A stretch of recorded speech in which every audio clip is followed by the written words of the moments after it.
Sir लेकिन खान साहब ने जो लास्ट टाइम एक शिकवा किया कि जी मैं कैद तन्हाई में हूँ, जो आखिरी समाती इसी से मुतलिक, आज उस पर हुकूमत की जानिब से एक बाकायदा इजाफी दस्तावेज़ जमा कराई गई सुप्रीम कोर्ट में।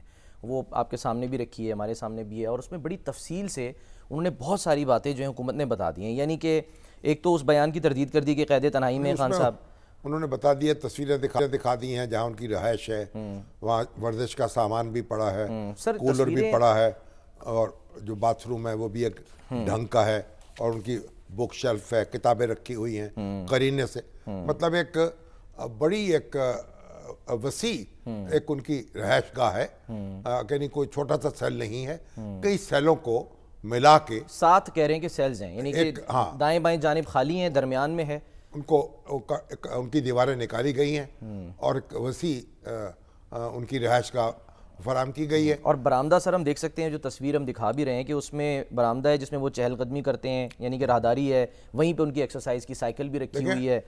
बात तो ये देखें, बात ये है कि जो कैद तन्हाई है ना, जी सर, मैं यही जानना चाहता सर है क्या सॉलिटरी कन्फाइनमेंट? हाँ, क्या होता है? कैद तन्हाई ये होती है कि आपको दूसरे कैदियों से अलग थलग रखा जाता है। अच्छा, उसको कैद तन्हाई कहते हैं। ठीक है। कैद तन्हाई जो है, अब दायरा को उनको तो अलग रखा हुआ है, तो कैद तन्हाई तो है। अच्छा, हाँ, उनको बाकी कैदियों से तो मुलाकात नहीं कर सकते। आमतौर पे होता था रवायत यही है कि एक मुकदमे के जो मुल्ज़म होते हैं उनको यकजा ही रखा जाता है।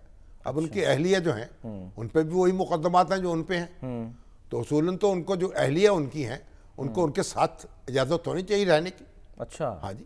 और आप अगर आप तारीख में चले जाएं तो मौलाना मौदूदी कैद रहे, फैज़ अहमद फैज़ कैद रहे, दूसरे लोग, तो जब उनके अपने साथियों समेत कैद होते थे, सारे इकट्ठे रहते थे, और वहाँ दरस कुरान भी होता था, बाजमात नमाज भी होती थी। आप भी तो रहे हैं सर, और हम भी इकट्ठे।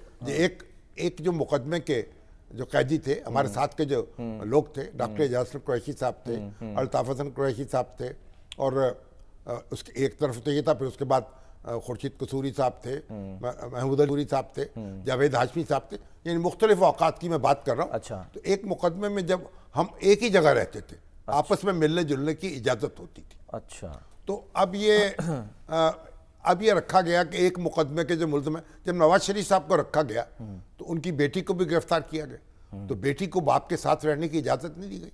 हालांकि मैं समझता हूँ उस वक्त भी बेटी को बाप के साथ रहने की इजाज़त मिलनी चाहिए थी। एक मुकदमे के मुल्ज़िम जो मौलाना मौदूदी की पूरी मजलिस शूरा थी जमात इस्लामी की, वो उनके साथ रहती थी।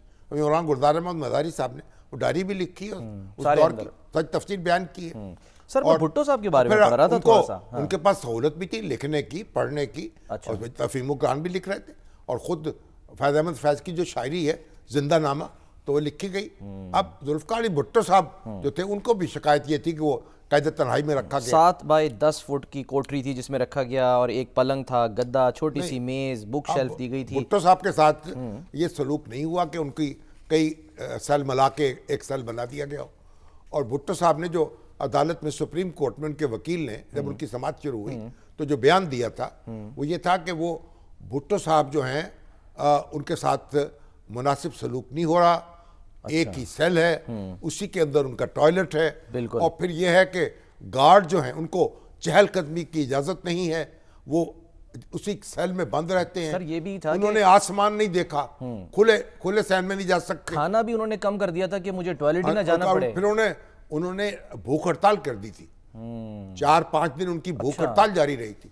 और फिर उन्होंने ये भी कहा था कि उनके बाहर जो है ना कैदी जो है ना, ये जो पागल कैदी भी होते हैं ना, नफ्सियाती कैदी, तो वो शोर मचाते रहते हैं, उनको शोर मचाने पर रखा गया। इस तरह की बातें, शिकायतें थी भुट्टो साहब की। और फिर यानी जो अशरातुल अर्ज़ हैं, मक्खियाँ, मच्छर, ये छिपकलियाँ, डेंटिस्ट देखने आ रहा है तो वो लालटेन की रोशनी में उनको जो है वो देख रहे हैं, और इस तरह की रोशनी, ये उनकी शिकायत थी।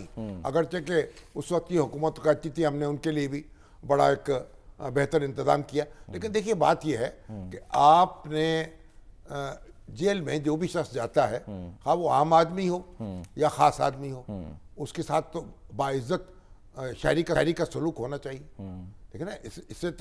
इसमें तो दो राय हो नहीं सकती। लेकिन एक साथ उसमें यह भी है, वो क्या कि जेल है, सर पर्पस है ना उसका, एक जेल जब भेजने आप- का जब जेल पर्पस में है। आप जेल में हैं तो जेल में जो भी सहूलत मिल जाए, जेल में तो है ना आप,